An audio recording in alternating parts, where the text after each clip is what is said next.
Stephanie Sylvestre is a technologist, entrepreneur, and human potential advocate who helps people and organizations navigate the age of AI with confidence and curiosity. As co founder and chief visionary officer at Avatar Buddy, she focuses on building AI tools that are practical, ethical, and deeply human centric, enabling professionals to use AI as a partner rather than a threat. Through her work and storytelling, she demystifies complex technologies, champions responsible AI, and invites diverse communities into the conversation about the future of work and social impact. Wow, there's a lot there. You're very welcome. Thank you so much for taking a little bit of time to join us today. And I said before we hit record that I'm fascinated by AI, as I know many people are, very curious. But I think, as we've already said, there's lots of misconceptions, lots of things people maybe misunderstand. So hopefully we can uncover some of those during our conversation. If it was all right, I wanted to start by taking you back a little bit, just to understand who you were as a teenager. Were you always a tech person? Were you more of a people person? What kind of student were you through high school? Interesting. I always taught myself a well-rounded, highly engaged high schooler, and I was going to become an accountant. That's where I was heading. Um, and then most recently, I was talking to somebody from high school that I haven't seen in, I don't know, since I graduated, like maybe 35 years ago. I haven't seen her in 35 years or talked to her. And we were on this Zoom call together. And then, she's like, what are you doing? And I'm telling her what I'm doing. And then I was like, can you believe that I would be doing something like this? And then she, like, without missing a beat, says, yeah, you've always been into those strange, new, different things. I thought, really? That's how you guys perceive me? And then, of course, that then went into I was probably a bigger nerd than I thought I was, and I probably still am.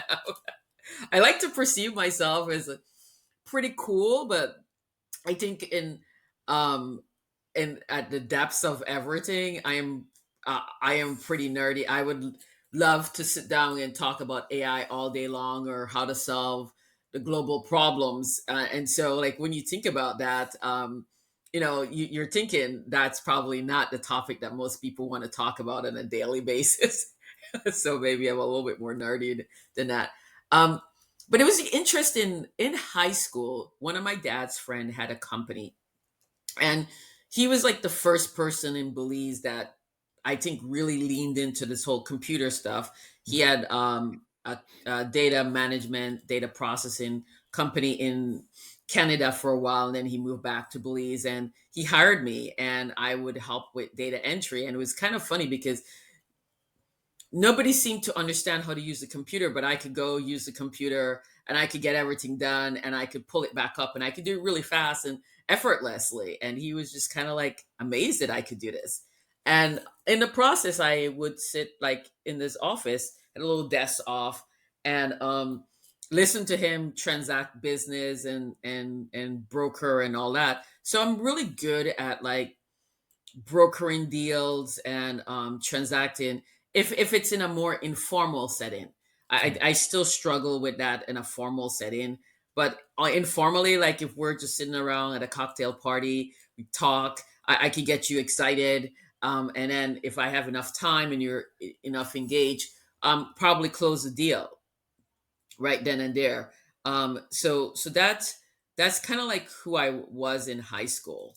And then, I did computers, more so just out of necessity, not necessarily having a grand desire for computers or anything like that.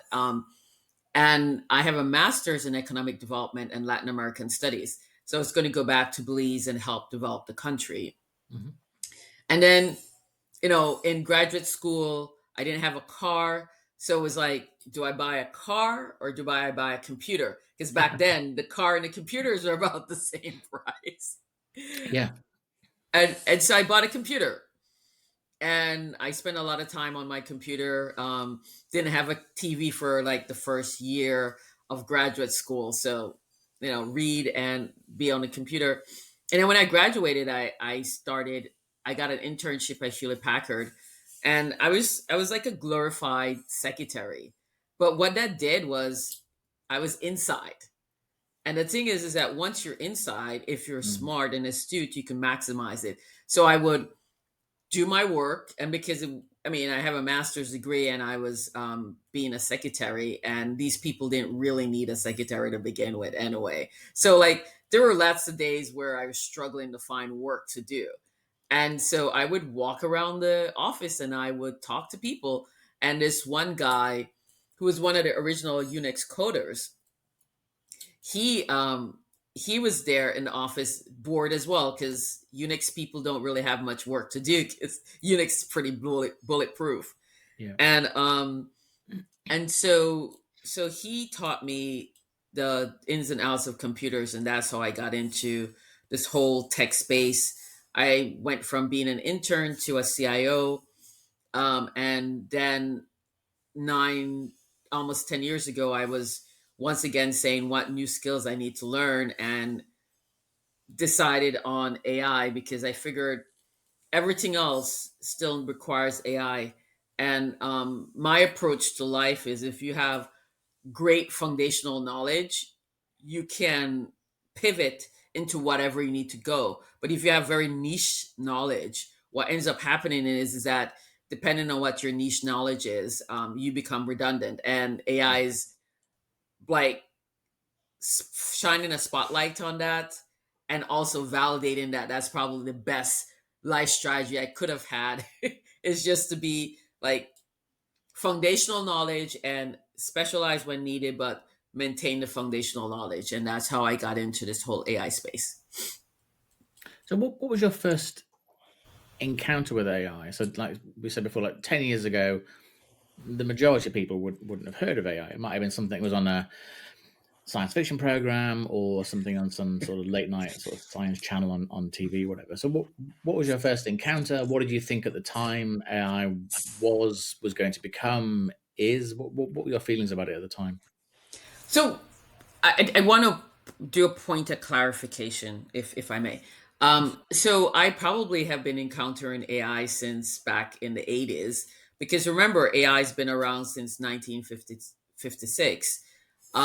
What I would say is, and I used a lot of automation, and Mhm. some things that they're calling AI today. I was like, that's not really, if that's AI, well then we've been doing AI way longer, because Yeah. I've been doing this since the 1990s. Um, but I would say my first encounter with generative AI was, I was at a conference, and the person that started Sirius Radio had created a Bina 48 of their wife, and so um, it's like a bus, and you could ask her questions, and she would answer, and her eyes would move, and I tracked down the guy that made that, and he's like, it was like $180,000 to make, and there was just a limited amount of things it could do. Mhm. I mean, back then we hadn't refined it all quite yet. And then I was at dinner one night with a friend, and I got and I was telling her about being up 48. She was telling me about some other things she'd just seen. She had just gotten back from China. Um, and so then she's like, maybe you should create a digital mentor. I didn't, she didn't say that, but that's what I taught her, she said.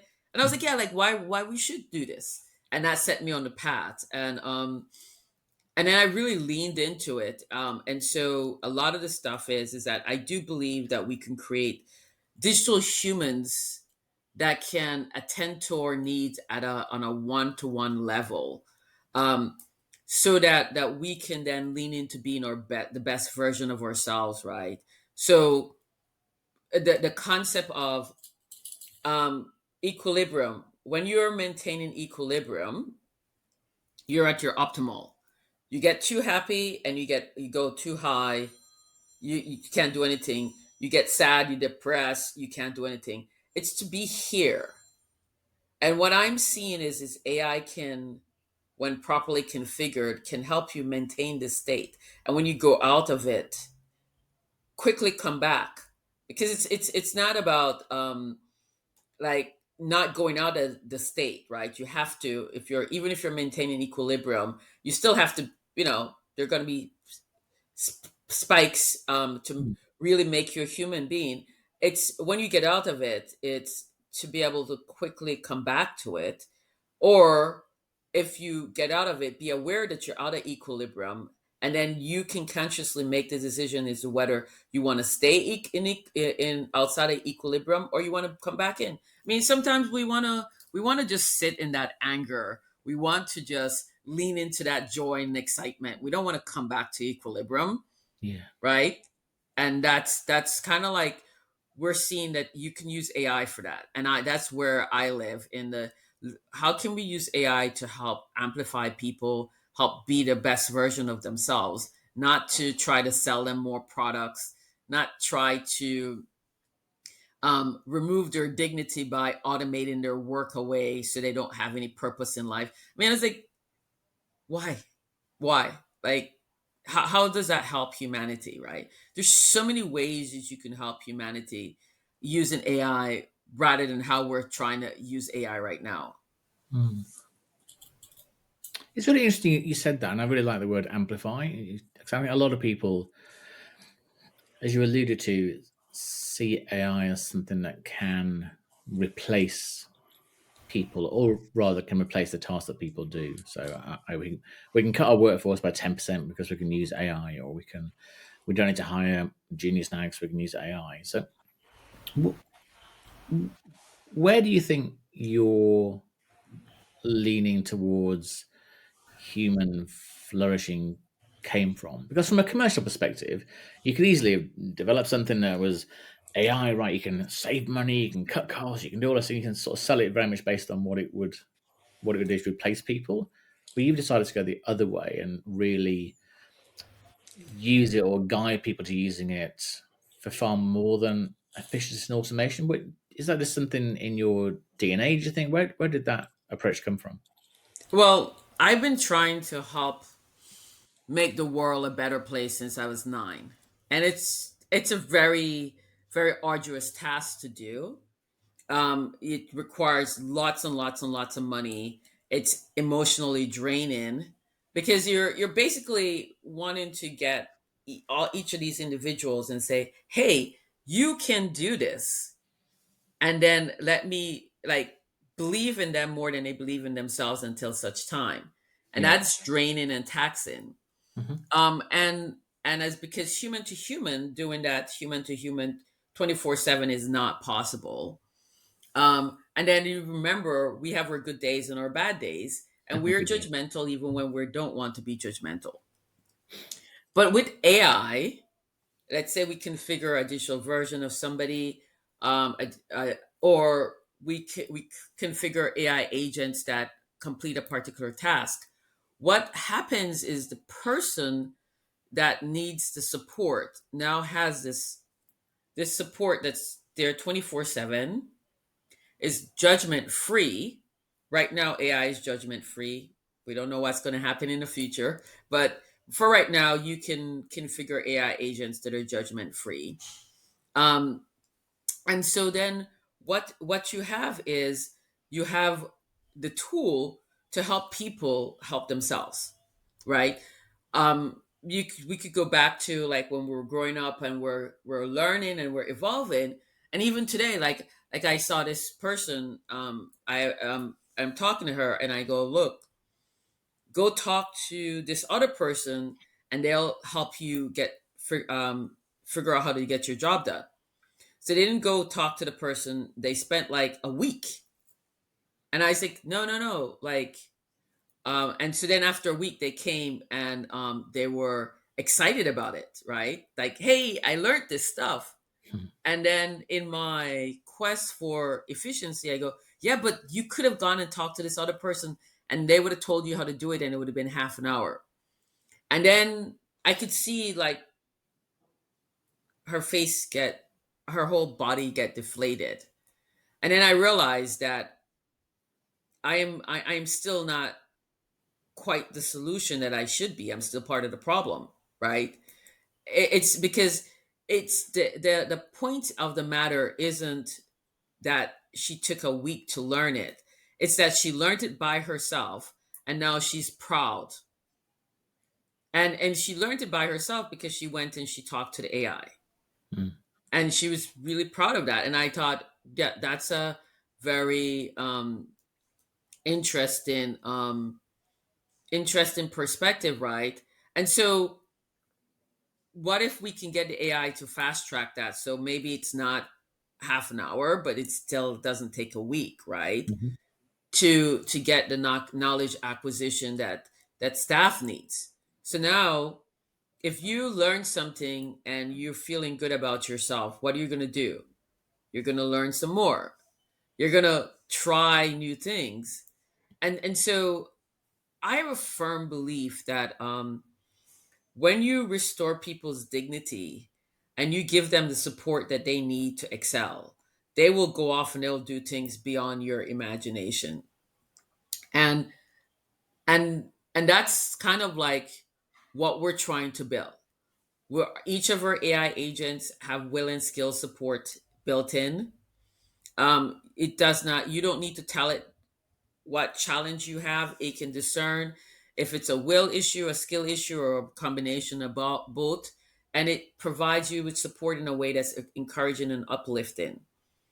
And that goes back to my training, my belief that we can have a capitalist system and fully functioning democracy if everybody has access to the same or almost the same information and knowledge, and that we can then start treating people with dignity and respect.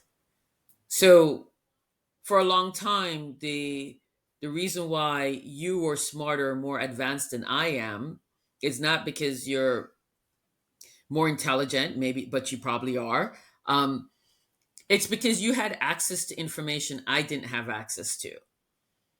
And then the internet came out, and that was supposed to democratize access to information. But Mm. what we forgot was just because you have the information is not enough. You have to have the mechanism to convert it to knowledge. And that's what the AI does. The AI helps you convert the information to knowledge, in a way that supports and uplifts you. And so it's a very long-winded way of saying, I love the fact that now AI is able to help me go back on my mission of amplifying people and helping them be the best version of myself. When people ask me what my greatest accomplishment is, it's always about helping somebody see how awesome they are because they couldn't see how awesome they were. Mm. So do you think, I guess, hope, believe that AI potentially has the power to create more equity and more, yeah, a more diverse world? And the reason I ask is that it's like a lot of things. I think there's research shows one of the biggest indicators of future success for young children is how many books there are in the home. So we start off with books, and like say you can go to the library, then go online. Now potentially you can use AI, etc. But I guess not everybody potentially can access AI. So how do we, yeah, how do we almost help people use AI or access AI so they can access more information, more knowledge, and hopefully drive more equity? That's a big question. So sorry. Yeah. So one that I've grappled with for a long time. When I like to build things. I like Mhm. to solve problems, but I don't like to solve symptoms. I like to solve root cause. Mhm. So there's enough surveys and research to show that anybody can transcend anything, no matter how horrific, if they have one loving adult in their life that believes in them more than they believe in themselves. Yeah. The- and I think that sometimes people feel that if you have lots and lots and lots and lots of money, then you are successful. And I argue that is actually not an indication of success. An indication of success is how much agency do you have over your life? How much of your life, if you say 24/7, in one day you have 24 hours, how many of those hours, what percentage of those hours you are doing things that you have decided to do because you want to do them, not because some societal pressure, some drive or need to accomplish, but just doing something because it makes you feel good. That's it. That's what I define. And so I think with AI, what you have is the ability to get people to improve their lot in life in a way that doesn't strip their dignity. So I Mhm. don't know much about philanthropy over in the UK, but philanthropy in the US is a moral failure in that the reason why you need help is because you have some moral failing and you can't whatever XYZ. Not that we have systems designed to keep the masses down, because if you have everybody part of the fully self-actualizing world, then who do you get to exploit? Which gets me into capitalism, John Adam Smith's definition of capitalism, not what we have today. Democracy, real democracy, where people believe that their voices can be heard, really believe that they can advocate, and that there are mechanism in place where when their voices are not being heard, that you can take action. And I Mm. think there's fits and starts of that starting to come back, but definitely for a long time we had advocated our responsibility as citizens, and we're paying some of the price of that. But with AI, you can now regain your self agency, your self worth, your belief that you can make a difference in the world. And I'm watching how when you give AI to people from low resource communities where the AI is properly configured, it has appropriate guardrails, and it's using a data set of data that's been validated, um, that person starts to walk a little bit taller, their back's a little bit straighter, and those are things that is really hard to measure, right? And so we don't like to measure qualitative things, but you with AI you can start measuring qualitative things just as easily as you can quantitative things. Mm. And I think that that's where we live.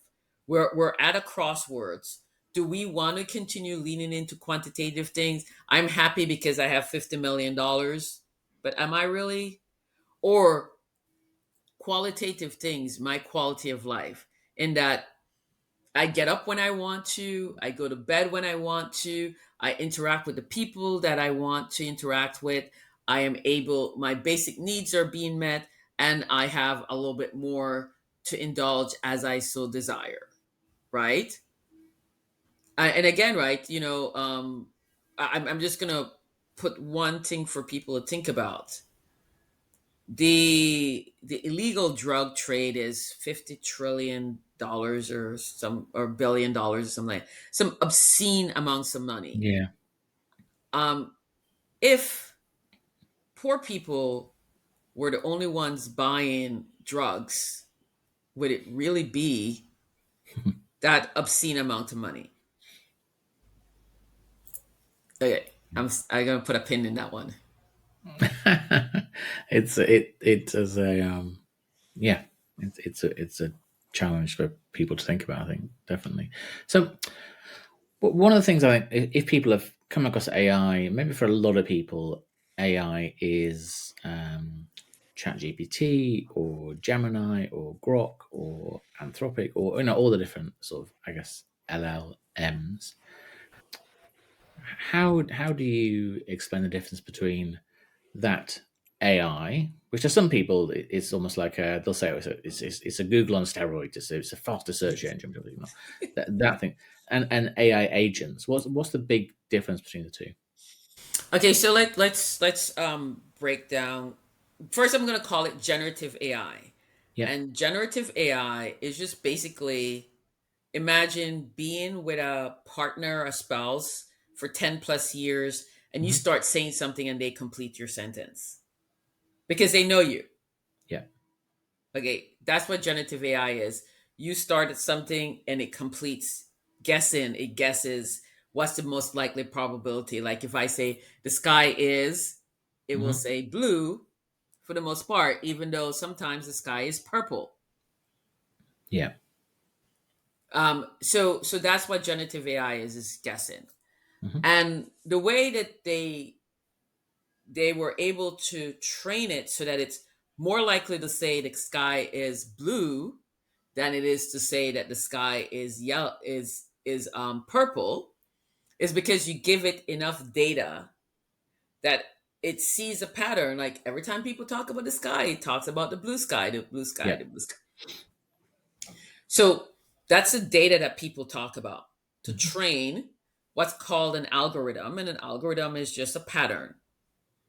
Um, we see the world in patterns. Some of us are better at patterns than others, but we all see the world in patterns. That's how our brain works. We match things. Like, Hmm. oh, I saw this guy and he looked like this, so now I see another guy that looks like this. I say, oh, this must be what it is. And that's, and sometimes we pattern match so much that we start to run into some discrimination, but we won't. That's a topic for another podcast. But the point is, it's pattern matching. So now you got this algorithm, and you can do one or two things with the algorithm. You can have the algorithm reuse the data that it used before, Hmm. or you can give it another set of data.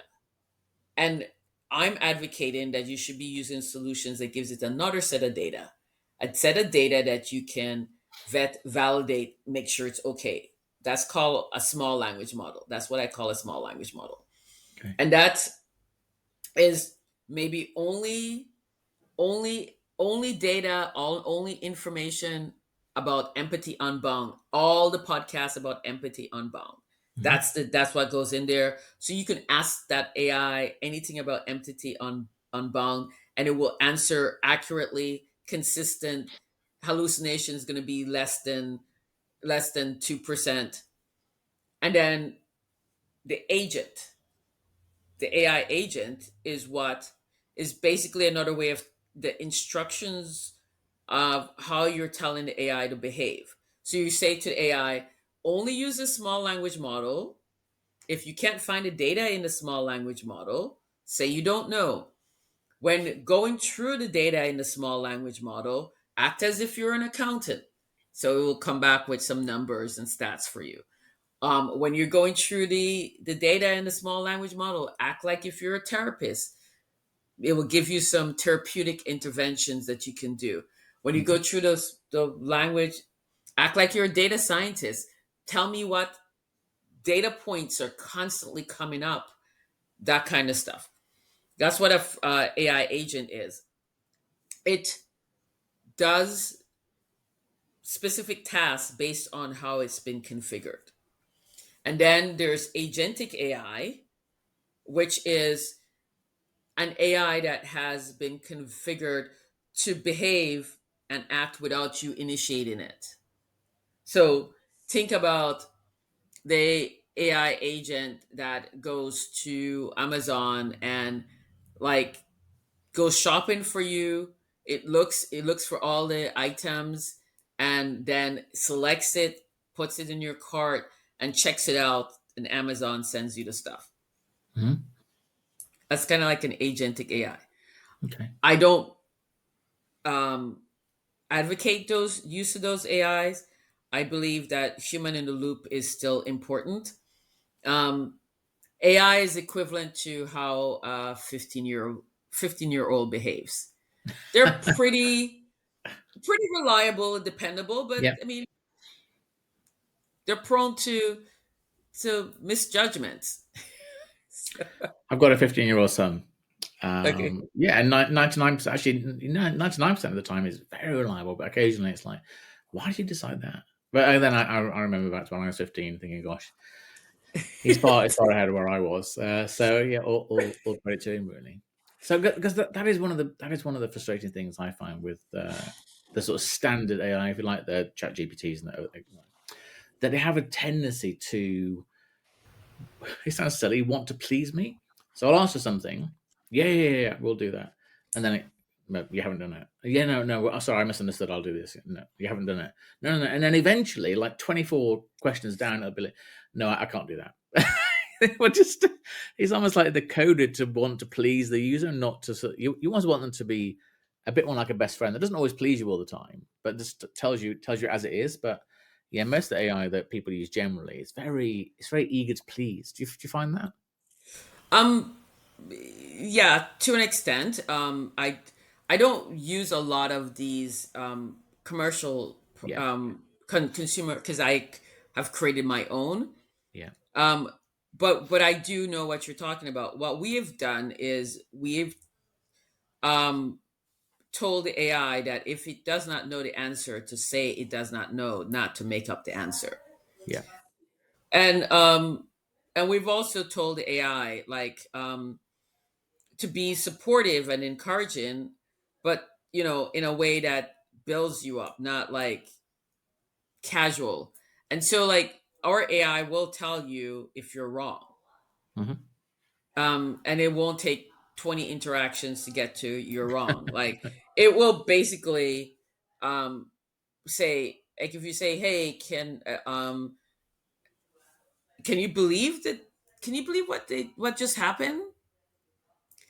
And then it'll be like, yeah, but you're culpable in this piece of it. And then you'll say, no, not true. And I had a half an hour argument um with AI, with relationship buddy, to say, hey, we're not we're not like I was telling it that it was wrong, and it was telling me that I was wrong, and it held its position um very very for the entire conversation. After half an hour I gave up because it was clear it wasn't going to be acquiesced in Mm, anything that I was saying. mm, So properly configured AI yeah. agents can be supportive and can Mhm. be helpful. So when you first go into a business and they say, look, we've heard about AI, we think it's important, we're using it for research or whatever, but we think there's more that can be done to improve and enhance our business, and you carry out I think the audit is your first step. How does it progress now? Are you then creating a series of individual agents that address different tasks or workflows, or is it one overarching agent that sits within the business that learns more and more and over time improves workflows? How does it practically work when our buddy goes into a business? Well, first of all, when we go into a business, we have a scoping call to just see, is this even a match, like Yeah. first date. And then we go into a second date, but our second date's a little bit more intense. We're going Mhm. deep dive, and we walk through how we are going to do things. um, we spend time talking about the employee's emotional response to AI. We talk about what challenges the organization has, and then we talk about what would happen if the organization were to address those challenges. So about 75% of that call slash meeting is all about the human elements of the AI. And what we're trying to understand is, do people have unexpected, unrealistic expectations? Because we want to manage those. Um, we want to understand where the source of resistance will be, and if the source of resistance happens to be part of an informal pool that has power. Because you know that in most organizations there's the formal hierarchical power, and then Yeah. there's the informal power. And based on my training as an international relationist, the first thing I always look for is where's the source of informal power, because Hmm. that's where you're going to make or break whatever it is you're trying to do. and and so then we talk about all of that stuff, and then we put together a roadmap, and then from the roadmap we are able to we're able to help the AI, help the organization figure out where their next steps are. And then from there, we do what do you call it? A, a data assessment to see the quality of their data. Because Yeah. if you don't have quality data, Yes. it's not, it might as well just go use Chat GPT. It'll be better Yeah. off. Save yourself some money. Yeah. So it's very much a data a per people thing, because your organization is going to change, and people like want to implement AI but don't want to do org readiness. They don't want to do organizational readiness, I should say. They don't want to revamp their organization. And I said, well, it's not going to work, or you're not going to maximize the impact, because it will change. I mean, like even we're constantly reevaluating what we do at Avatar Buddy and how we do it. And and so from that perspective, we're seeing that we're having to have our staff reinvent themselves. Hmm. And so what does that mean for future of work? It means that the most successful people in AI space are going to be people that are able to reinvent themselves. And I don't mean like be fake or phony or something like that. It means that you'll have a task, you have a job, and then that job will no longer be necessary because AI can do parts of it. So now we need to have you do another job. And so for people that say, well, this little sliver is what I do and this is all I do, those people are going to be under really massive assault. Because, but for people that says, yeah, sure, I'll try something new. The people that are going to be like, yeah, give me the ball, put me in, coach, let me try, I'll do my best. Yeah. Those people are the ones that are going to be poised for the best success. And was it an intentional decision to be primarily female in terms of workforce? I mean, I might have got that wrong, but looking at your website, I think of the 8 people that are there, there's one guy and is the chairman. Everybody else is it woman or female? Was that a conscious decision? No, that was not a conscious decision. That's an example of an unconscious bias, which is, um, and I just asked my friends to help me. That's Hmm. how we started out. Asked my friends to help me. I happen to have more women friends than male friends. That's something that actually, as I get older, I'm starting to realize I need some more male friends. It's just and to lean into some stereotypes. Like there's some heavy stuff that needs to be lifted, and I have to go pay somebody to lift it because I can't lift it. uh, I guess AI and can't do that still. Yeah. yeah, AI can't do that yet, even though I am looking at a robot. I did see a robot that can. I was like, this kind of cool, but not quite ready for that yet. But um Hmm. so it's not a conscious thing. We are bringing on some sales executives, and they are male, so we'll have a little bit better balance. But yes, we have a conversation about that, and we say, we want to hire obviously for the best person, Yeah. but if there's two great candidates, we also want to build out the diversity of our team. People think diversity, like if you have a team of all black women, we're good to go. It's actually not a diverse team. That is not diversity. Diversity is having a bunch of people that have different experiences. And in order for you to have different experiences, because of the way the world is structured, you are going to have people of different races. you're going to have people of different gender. You're going to have people who've grown up in different parts of the world, parts of the country, to gain that diversity. And that yeah. Again, not to sidetrack the conversation, but that's one of the things I always struggle with when I work for companies and they put out, very, I think, very well-meaning DEI reports, and they talk about the gender diversity, and we've got 50% men and 50% women, and we've got et cetera, et cetera. But then when I look at who the men and women are and on the board, whether they're male or female, they've been to private school, Yale or Harvard, McKinsey, Deloitte, and then how diverse is that? I understand you're male and you're female, but you literally are the same person, as opposed to having somebody that left school at 15 and then didn't go to college at all and has come through and might be male or might be female, doesn't really matter. But there's that, you can make the data say a lot of different things. Yeah. And Well, yes, it is accurate. Yes, you do have 50% male, 50. Yeah, absolutely, that is accurate. But once you dig below that a tiniest little bit, it soon falls apart. well, there's two things comes to mind when you say that. One is, like, I have a colleague who says that you can torture the data. If you torture the data long enough, it will say whatever it is you want it to say. Yeah, And secondly,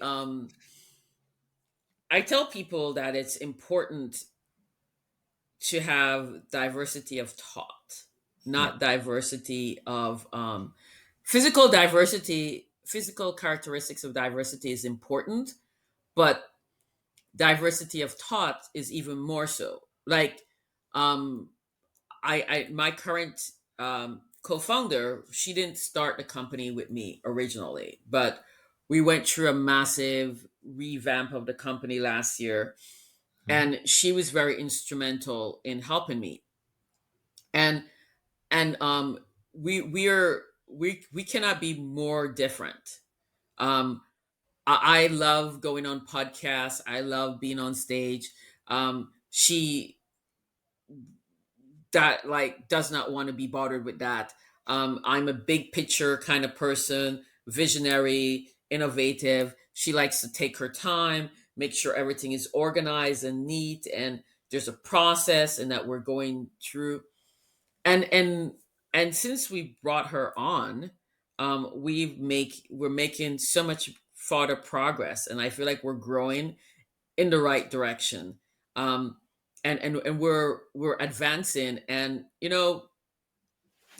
as she takes on more of the role in the back of house, I can spend more time in the front of house, be more creative, be on calls like this, mm, have conversation, taught leadership. I mean, what I'm finding is when I'm going podcasts, I meet like these rather amazing, interesting people that ask me questions that I would have never thought to ask, or maybe not in a way that I would have thought. And so what it does is it's re-energizing my brain, and it's causing me to be able to think on the fly, not because I'm making up stuff, but because I have this knowledge base. So now I mm, know my knowledge base is valid, and so now I just need to say it in a way that responds to the question. And so everybody asks a question slightly different. They're asking me the same questions, but they're slightly different, which causes me to respond in a slightly different way. So yeah, I have time to do this kind of stuff now because I have somebody that's complimenting me. And yeah, it's kind of like very interesting. This is probably the first time I've worked with so many women, because I used to work in IT, and yeah. there are Many more. mostly Yeah, men that I would work with, but it's refreshing and it's different. So from my perspective, there's a diversity that I had not experienced before, even though it looks homogeneous, like there's just a bunch of women. But I think it's great, and we mm, talked about that when we were looking for our sales executives, and we said we see a bunch of people. The short list didn't have a lot of women on there, and and then we just did like a quick analysis to see is what's going on. But I think it's because saleswomen doing the stuff that we want to do, there's not as many of them there.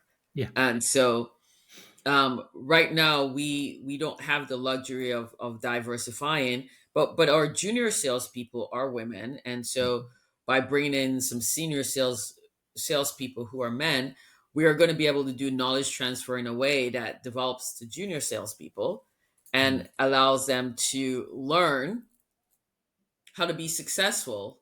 And I always caution people to like not be too overly dependent on uh, physical characteristics as reasons why things can't get done, because that then creates a disempowerment, right? Definitely. Something is going to be more difficult for some people for some reasons. Hmm. Um, Mm. and so if you now have AI to help you, because the AI doesn't can't see you, so until it starts to see you, it doesn't know. It just answers you based on what you asked it. And that's where I think AI becomes a great equalizer, because if you ask it to help you design something, it's amazing. Like I spoke to this 19-year-old young man from Porto, Spain. His aunt said, can you do a half an hour conversation? So I said, sure. As just 2.5 hours later, he asked some of the most in-depth, comprehensive questions. So I mean, I had to ask him how old he was, because I was like, he doesn't look. I mean, I'm looking at him on the on the video. I'm like, he Mm. doesn't look that old, but some of these questions that he's asking are like, you usually would only know how to ask these questions if you had some kind of life experience. And he said he has some AI agents that he's configured to help him with different pieces of his business. That's so cool. Yeah, and that conversation gave me such hope, because what it's saying is a 19-year-old from Trinidad can now see a problem and fix that problem, and he's using the AI to think through, build his business. And it's like, I'm like, man, this is great. Like, yeah, it took me like 2 years to figure that out. You already figured it out. Yeah. Also, by the way, think about this. And he's like, oh, I didn't think about. So it's just like, I think about like my journey and how much faster he's going because he has some AI to help him. Yeah. Yeah, definitely. Well, one of the things that's come through very strongly as you talked is your desire and I guess recognition of how important responsibility is, and human oversight, and ethical AI, if those are the right words. And there's obviously been a lot of media, a lot of things in the press about, and whether it's sort of 100% true or not, but notionally you have sort of six men that are making decisions about the big LLM platforms. And I heard a podcast the other day, so saying that we've got six people making decisions for 8 billion people. And how is that right? But I guess in a capitalist world, I don't know how you avoid that, because AI moves so quickly. I watch. I have a very sad habit of watching Senate hearings or Senate confirmations from the US. And when I Dear Lord. look at the senators or Congress people, I have no doubt as to why we're in the state we're in, really. But I just think, gosh, they're so far behind with their knowledge of AI and computers, etc. So is it fair when the press reports that there really are the six men that are deciding what's happening with AI globally, or is that just lazy reporting? Well, I don't think it's fair. There's not just six people making decisions on the future of AI. I think that's that's one of the problems that I'm trying to push against, right? The press makes these declarations, and then somebody that's not in the know just takes it as is and then carries on, and then that soundbite now becomes reality. Yeah. So um OpenAI released GPT 5.1 in August. Hmm. um when a new engine comes out, having spent 30 years in AI, I mean in IT, I know that I am not going to be releasing any new engine to my customers, because it's going to be chaos and confusion. So I usually wait for it to shake out. Yeah. So OpenAI released 5.1 and did a whole bunch of, or 5.0, and did a whole bunch of things in there that people didn't like, Hmm. including causing a whole bunch of companies and developers to like all their stuff started breaking. I saw like a couple of my stuff broke too. Um, and there was a pushback, an uproar, and OpenAI rolled back those changes.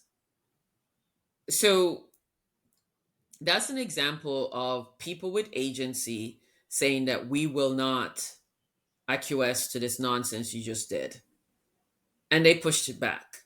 Now, um, OpenAI also announced that they were going to put erotica in the Yes, I read that. GPT, Yeah. and then that was like an uproar again. Like, Yeah. and I haven't heard anything about that lately. No. So it's December. Let's see what happens. But I have a sense that they have walked that back quietly as well. I might be wrong on that one. So as long as we believe that we as consumers, we have the power to determine what it is that's made for us and what it is that's given to us, then we are in control. When we abdicate that responsibility, then we're not. Like, um somebody wrote a beautiful LinkedIn post today about Snapchat putting in some new thing, releasing some new glasses or something like that, and Mhm. some new functionality that they're going to put in place. That if I had a 15-year-old son, I'd be very concerned.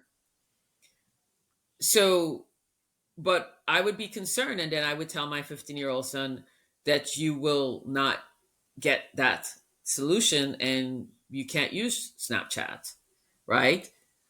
And I find it, not blaming the parent, but sometimes I feel like we abdicate our responsibilities. And I keep saying that because I'm saying that we have a responsibility, and we're consciously, even if we're unconsciously doing it. And I remember, I remember when I was growing up, biker shorts was the thing. This is back in the 80s when biker shorts and spandex first came out. And I wanted a pair of biker shorts. And my mom said no. And I said, "Well, I have the money. I can buy the biker shorts out of my own money." And my mom said, "If you buy the biker shorts out of your own money, I will throw them away." And knowing my mom the way I know my mom, she would have thrown away my biker shorts. And then I thought that would have been a waste of my money. So I did not buy any biker shorts in the 80s. It took me a long time before I got a biker shorts. But the point of the matter is my mom decided that that was not an appropriate thing for her daughter to wear. And she put her foot down, and there was no negotiation about that. Do we still do that today? Or do we say, well, his friends have it. We want him to feel included. Yeah. I don't have any choice. But that is lack of self agency. Because if you raise children to be who they are and be themselves, and realize that you're not always going to be part of the masses, and sometimes being part of the masses is not good. I think that's a really good way of explaining it, using the bag shorts. So I think with the bag shorts, your mum obviously had an issue with perhaps how they looked, and perhaps Yeah. she didn't feel it was appropriate for her daughter to wear those, which is fine. And you could see that very. I think one of the challenges now is that because of uh, technology, and I think social media as a particular case in point, I think because a lot of parents or guardians don't understand it or haven't taken the time to understand it, again they abdicate responsibility. Well, yeah, everybody in the class has got Facebook or Snapchat or whatever, and so they think, well, everybody else has got it; it must be fine. Whereas with the bag shorts, you can see the bag shorts. So, like them or don't like them. Social media is this thing that's sort of hidden somewhere deep inside our phone. And many parents have got no idea what their children are looking at on Instagram or TikTok or Snapchat, whatever. And that's one of the challenges. Whereas as parents, we do have to invest a little bit of time in understanding what our children are spending their time doing. Surely, don't we? Yeah, absolutely. I mean, that goes to a greater economic issue, which is if you have three jobs, it is near physically impossible for you to keep track of what your children are doing. But then the question becomes, do you need three jobs? Yeah, Some people do need three jobs just to get by, but some people are having three jobs to keep up the Joneses. And like, do we really need these things, right? So I have what do you call it? I have a a Volkswagen Jetta. hmm I bought my first Jetta when I was in college. I love how the Jettas drive. They have a huge trunk. It's cool. I I mean, I'm now graduated from college 30 odd years, 35 years. I don't know. I still drive a Volkswagen Jetta. People are like, well, you should have a BMW by now. And I was like, yeah, I should. But do you know, like, for the price of one BMW, I can get two Jettas? It's like, what is it that we're trying to do or accomplish? So for me to afford a BMW, I have to get a different kind of job. I have to put up with different kinds of things. And so it goes back to um, how are we structuring, right? And I go back to like capitalism's gone sideways. We're over consuming, we're over addicting. Everything, every business model out there is about how to be addictive to the customer. And yeah, I took a long time to figure out my pricing of my my solution because I wanted to price it in a way that I was not incentivized to do something that harms my customers. And so if I do token based payment, then I have to make it addictive so that they will run up the tokens. yeah, Um, so don't want to do that. If I make it user based, there's finite a number of people that a company has, right? But then I thought, what if I make it agent agent base, function specific agent base? So you need four agents, I'll build you four agents. You need 12 agents, I'll build you 12 agents. Uh, you can use some agents you might use once a quarter. Some agents you're going to use every day. Some agents you're going to use all day long. But the agents don't need to be addictive. They just need to be helpful. They just need to be mm. supportive. And the agents just need to make you believe in yourself. And as long as you're believing in yourself, we win. You've touched on some topics that I am mildly obsessed with, and I think with again, this is not necessarily for this podcast, but I'm gonna talk about it anyway. I think one of the things where we started to struggle as a society when we became addicted to the concept of more. And I think once we got into that whole comparison culture, that I live on a street Mm, and I go out and I buy a car. I've got a car. It's great. It's an old car. It runs. It's fine. I'm the only person on the street with the car. Everybody comes out, look at the car. Oh God, look at that! I've just got a car. Wow, it's amazing, isn't it? So my car, I feel amazing about the car. Then my next door neighbor buys a newer car, and then his next door neighbor buys a Jetta. His next door neighbor buys a BMW. So, oh my gosh, I've got to have a BMW. Well, why? My car was fine 3 months ago. It's my car. Nothing's changed. I still got my car. My car still drives wherever I want it to go to. But because the neighbors have got another car, or they've got an extension, or they've got 50 cable channels or 500 cable channels. We get into this whole thing about having more. And it's funny, we put our Christmas decorations up very early. And they're up, and I was looking, I was wrapping presents yesterday. I think, oh my gosh, I need to buy the children more, and we just need to do this now. And I sort of thought back a little bit to when I was younger. So my dad was a coal miner. My granddad was a coal miner, and my other granddad was, my uncles were, and we lived in a small mining village in the north of England. And they would never have thought of going abroad on a holiday. Their first holiday was when they were in their sort of 40s, 50s, and they had one car, which was bought from his brother for like $100 sort of thing. And I was thinking back, my happiest memories of Christmas and things, and happiest memories, were all about just being together, family together, connecting, talking, laughing, arguing, fighting, whatever. And I can't remember any of the presents I got. Nothing at all. It wasn't about what I got, what was spent on me. It was all about just maybe when I was, I don't know, 12 or 13, sort of sneaking a little sip of somebody's glass of wine, or sneaking an extra sort of chocolate from the tree or whatever. These tiny little things. But I think, yeah, we because of social media in particular, we have the ability to see somebody else's life in Dubai, or in Los Angeles, or in Sydney, or in Moscow. And I thought, wow, but that's the life I should have, really, as opposed to thinking, well, what actually makes me happy? And yeah, I don't think there's a question there. Just with you saying that, it was so much about the whole thing about, gosh, sometimes not having the BMW is the right decision. And I think that's something perhaps as parents, guardians, we need to spend a bit more time encouraging our children not to go for the highest paid, most dynamic career, but what are you going to enjoy?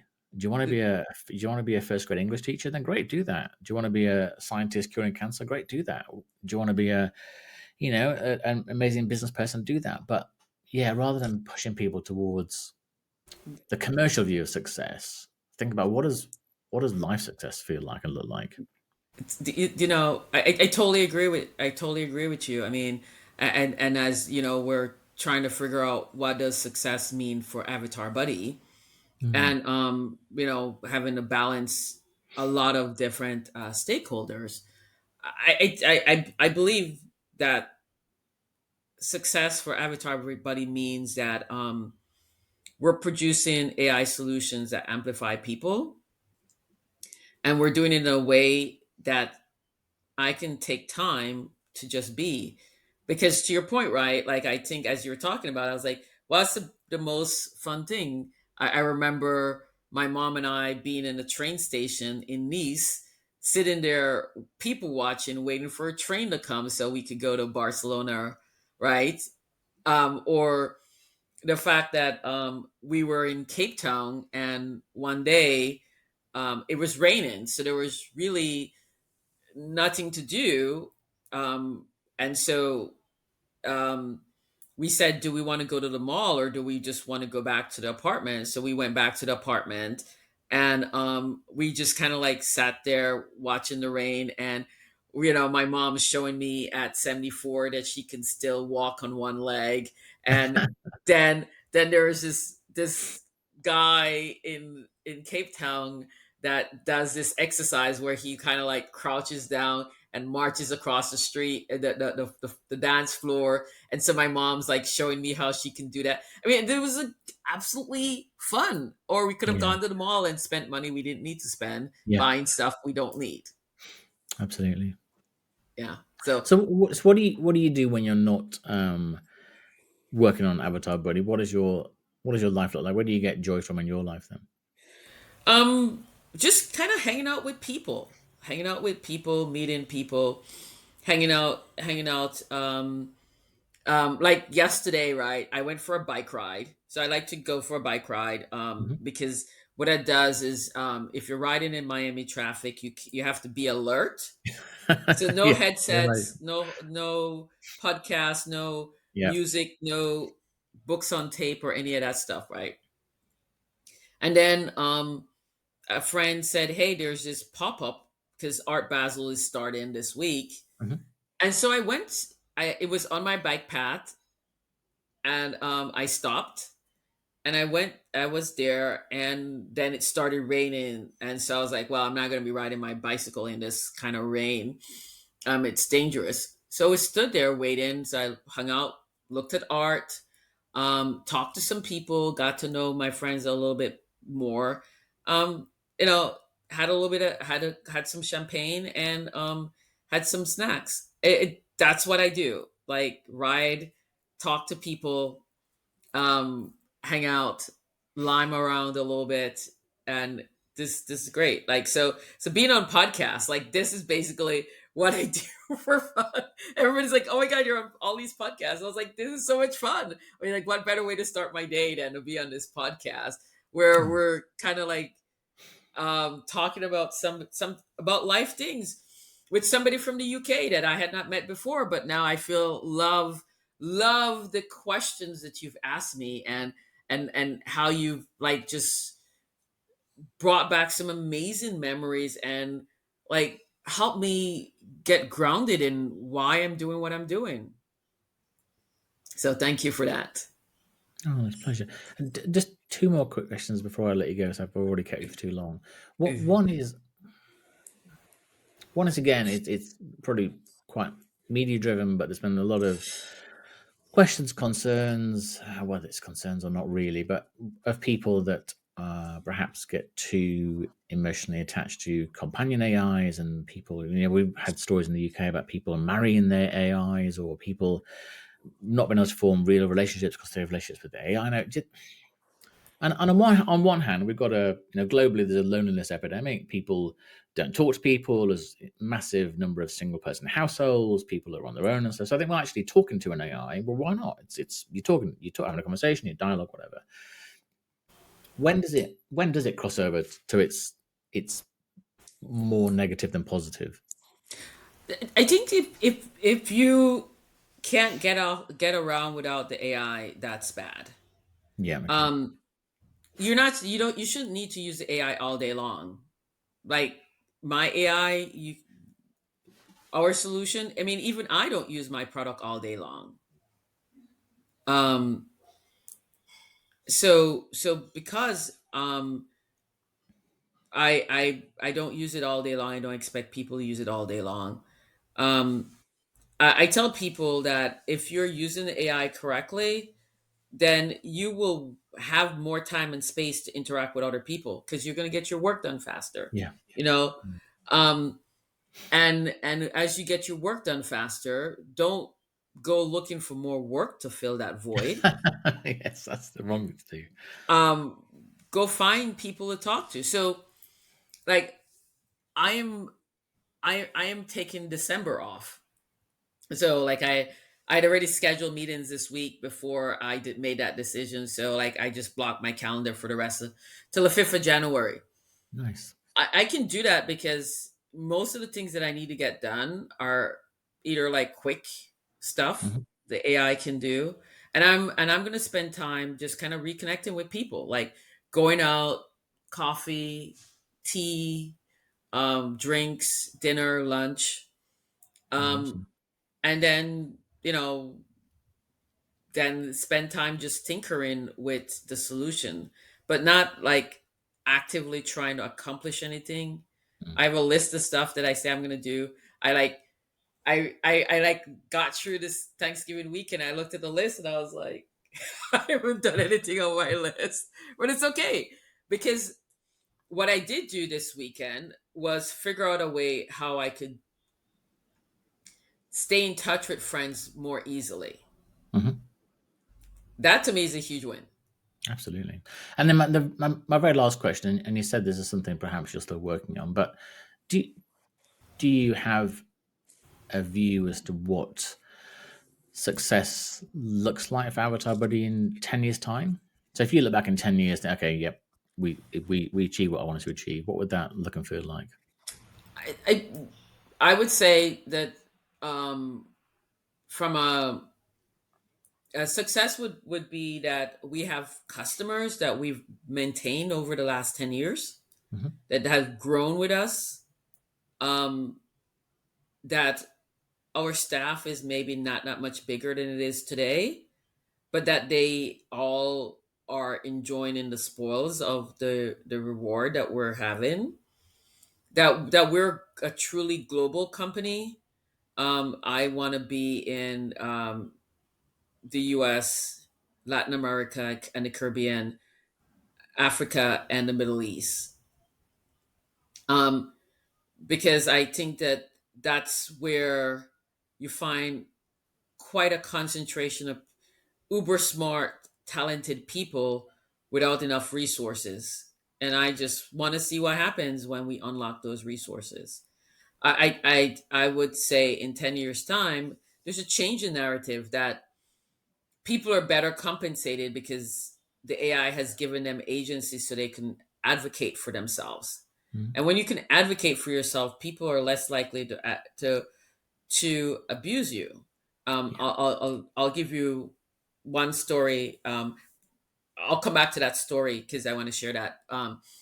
And then what I mean by that, and then the the ultimate is, I mean, obviously we want to make money as well, but I think that making the world a better place, and we can tangibly point to how we've done that, is where we'll be successful. And when I just want to go back to the importance of self agency and advocating for yourself. So when Hmm. I was like 19 years old, 20, I had a job at a supermarket, and at that time, the supermarket was a union job, um, and so you have to pay your union dues diligently. And I'm going to school, and we had like a store manager that understood I was going to school and would accommodate my schedule. And then we got a new store manager, and the new store manager said he doesn't care, and he would schedule me at a time when I had classes. And so I would have to spend every time I get the schedule, I would have to spend time fixing, changing schedule with other people, right? And so, like, I did that for a few weeks, and I thought, this is absolutely ridiculous. There's no reason why he should be scheduling me when I have classes, because it's very easy for me to change it. But I don't want to have to be doing this all the time. This is not my job. Like, this Yeah. is annoying. So, and then finally, I started picking up patterns, and I'm like, this woman gets scheduled in a time she doesn't want to work. I want to work that time. She can work the time that I'm getting scheduled. So I go back and I say, hey, can we just, and he's like, no, can't do that. So I call the union rep, and the union rep was like, are you getting your hours? And I was like, yeah, but I have constraints. And this guy, I don't know, he's like pretty much dusted me. But what happened was, the union rep had to call the store. He had to go to the store because that's the process. And everybody was like, wow, you called your union rep. Like, whoa, like, why did you do that? I was like, isn't that what they're supposed to do if your working conditions aren't being met? That's advocacy, self advocacy, and self agency. Like, even from I was a little kid, my parents taught me that I can stand up for myself. And so, can you imagine what the world would look like if just a billion people felt like they could stand up for themselves? A lot better That's than what it looks to success me. looks like in Mm, 10 years. nice. Well, let's get together in 10 years and see if that's happened. Okay, it's a deal. Thank you for the time and the Oh, thank you so opportunity. much. Okay. Enjoyed December and enjoy learning new things, having fun, and not feeling any pressure to do anything. But yeah, make sure you spend time doing what feels the right thing to do. Wake up in the morning and decide, hey, I'll do that today. That sounds Yeah, awesome. awesome. Take Great. care. Thank you.